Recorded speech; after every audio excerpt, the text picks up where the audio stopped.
It's not that you don't get emotional. Men get emotional.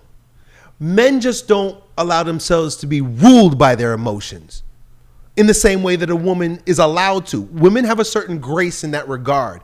Men don't. But it's not something that comes natural to us. It's something that we must be taught and we must practice, because otherwise we'd all be women.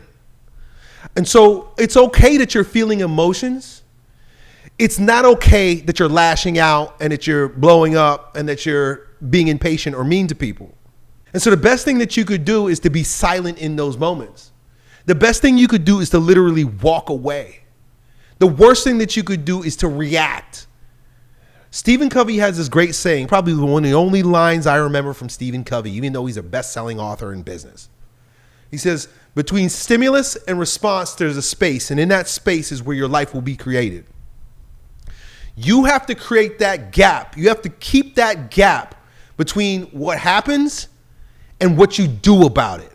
And if you don't know what to do about it, or if you can't help yourself but to respond angrily, you have to walk away. It's better that you walk away. It's better that you don't say anything. And I get it, because I'm the same way. It's natural.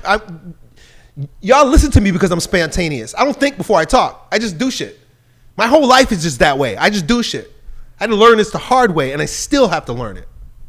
But every bad decision I have ever made was because I didn't think it through before I did something about it. You got to stop and you got to think. And I never understood this too, because we grow up again in a gynocentric world where they teach us to behave like women.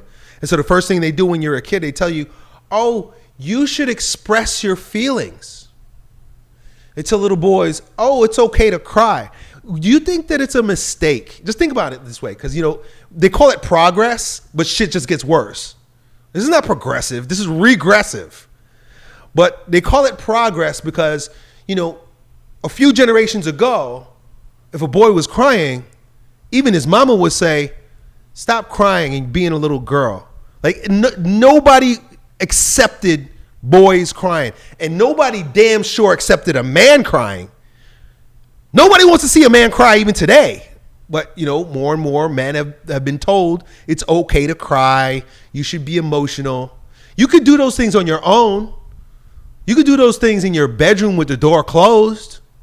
But nobody wants to see a crying man. Nobody wants to see an emotional man. Nobody respects an emotional man. Whether you like it or not. People could say, oh, that's not fair. It shouldn't be that way, but it doesn't matter. This is the way it is. And listen, as men, we want to fix things too. And so it's kind of like a weird balance. We want to fix problems right away. That's what men want to do. We see a problem, we want to fix it.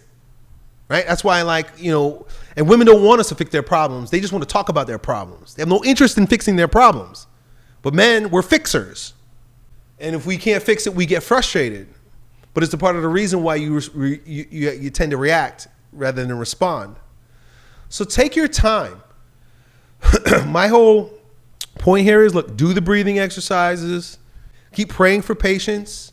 Lord Jesus Christ, have mercy on me. Those are all doings. Keep doing. But one thing you don't do is react.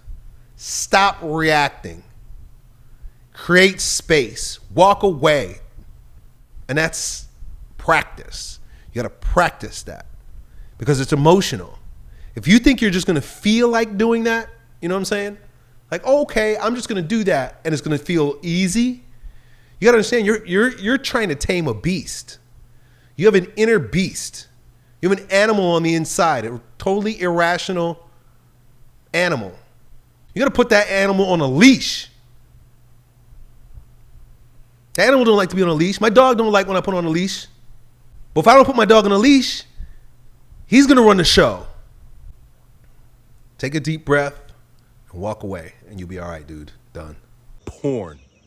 68% of church-going men watch it secretly, hiding this vice from their wife. For other men, it's alcohol or drug use? Are you willing to risk your marriage, family, and finances for sinful pleasures and vice? Or are you ready to fight back? If you're a married Christian businessman or entrepreneur caught in the clutches of drinking, drugs, or jerking off, realize that every moment spent in these vices is literally destroying your life. Is this the man God called you to be? To live like this? If you're ready to go to war against vice and take your life back, here's my advice. Click the link in this video or visit waronvice.com to book a call with me to see if we're a good fit for going into battle together. I'll see you on the inside.